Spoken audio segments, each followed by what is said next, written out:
Hello, I'm going to read this story. I'm not scared, you're scared. There once was a bear who was easily scared. Each night before going to sleep, he would tie a bell to his door that would make a noise if anyone tried to sneak in. Because even a bear who is easily scared is a very heavy sleeper. He was even afraid of his own reflection. And because he couldn't see himself, he never brushed well and always had food stuck in his teeth.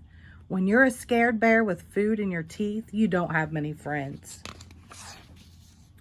Bear had one, Rabbit. Rabbit was never scared. She read scary stories, she slept with her door wide open, and she brushed her teeth while hanging from a tree branch by her ears. This gave her very strong ears.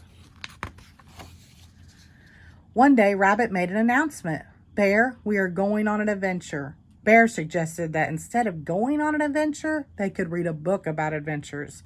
That way, if anything goes wrong, we can just close the book. Rabbit looked at her friend and asked, Bear, are you scared? And Bear replied, I'm not scared, you're scared. And with that, Bear walked past Rabbit and out the front door. Bear stopped to make sure they had everything they needed. Do I need a bike helmet? Bear asked. No, said Rabbit. Do I need oven mitts? No, said Rabbit.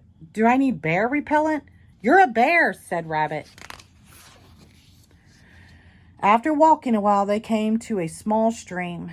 It looks deep, said Bear. It's not deep, said Rabbit. It looks cold, said Bear. It's not cold, said Rabbit. It looks like it's filled with fish who have very sharp teeth, the kind of fish who would like nothing more than to nibble at the ankles of a delicious bear. Rabbit looked at her friend and asked again, Bear, are you scared? And Bear replied once again, I'm not scared, you're scared. And with that, Bear walked along the stream until it narrowed enough that he could step over it. There he found Rabbit, who had fallen asleep waiting for him. After a bit longer, they came to the edge of the woods. It looks dark, said Bear.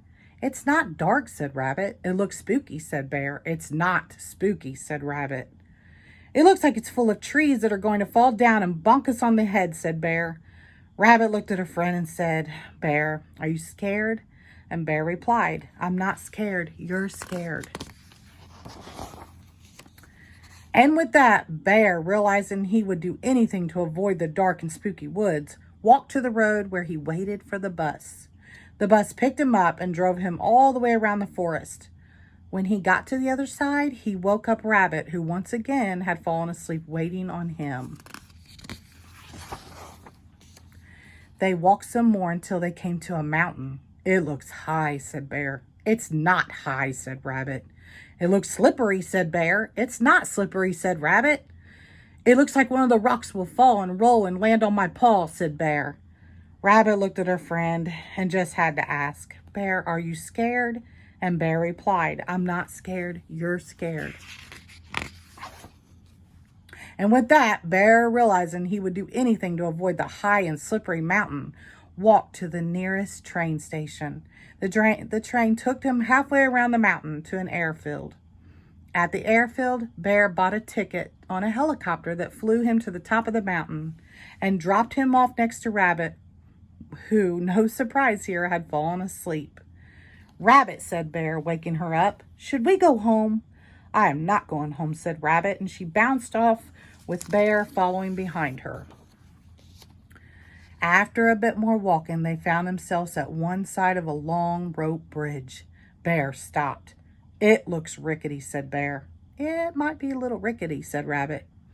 It looks old, said Bear. It might be pretty old, said Rabbit. It looks like the boards might break if you were heavy enough, said Bear. Agreed Rabbit. Rabbit looked at her friend and said, Bear, are you scared? And Bear took a deep breath and said, Yes, Rabbit, I am scared. I was scared of the river, and I was scared of the forest, and I was scared of the mountain, but I am the most scared about this long, old, rickety bridge. And with that, Bear turned around and headed home. He marched back to the helicopter that flew him back to the airfield, then took the train back to the forest, where he got on a bus that took him to the river, so he could cross where it was narrow, and then trudge all the way back to his house where he crawled into bed. Rabbit went to the middle of the bridge and thought, see, this bridge isn't dangerous. It's a good bridge. And to prove it, she started to jump up and down. And then she jumped harder. And then she jumped harder. And then had never jumped in her life this hard. And then the board she was jumping on cracked in half. And Rabbit fell right through the hole in the bridge. Lucky for Rabbit, she had very strong ears. But she knew she wouldn't be able to hold on forever. And because of this, Rabbit, for the first time in her life, was scared. Now, Bear and Rabbit hadn't noticed, but throughout this journey, they had been followed by a small bird. Bird realized she had to get help, so she flew as fast as she could all the way to Bear's house. Bird flew in Bear's window and started chirping as loud as she could, but Bear didn't wake up.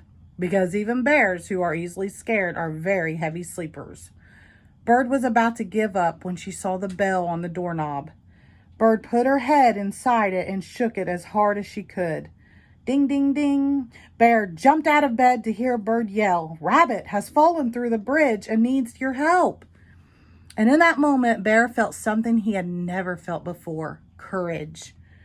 He was so worried about his friend that instead of staying home where it was safe, he ran out the door faster than any bear could ever run before. When Bear reached a stream, he ran right through it. It only came up to his ankles. When he came through the forest, he ran right through it. It was only 3 trees. And when he came to the mountain, he didn't even think about taking a train or a helicopter. He just climbed right up. It wasn't very high. Meanwhile, Rabbit was now hanging on with only one ear. She could feel it slipping too, and just as she lost her grip, Bear grabbed her by the ear and lifted her to safety. Bear, were you scared? Asked Rabbit. And Bear said with pride and honesty, Rabbit, I was scared. I was scared too, said Rabbit. And Bear smiled and said, sometimes it's okay to be scared. That night, when Bear brushed his teeth, he didn't hide from his reflection. He looked right at it. And do you know what he saw? A very brave bear with no food in his teeth. The end. Thank you.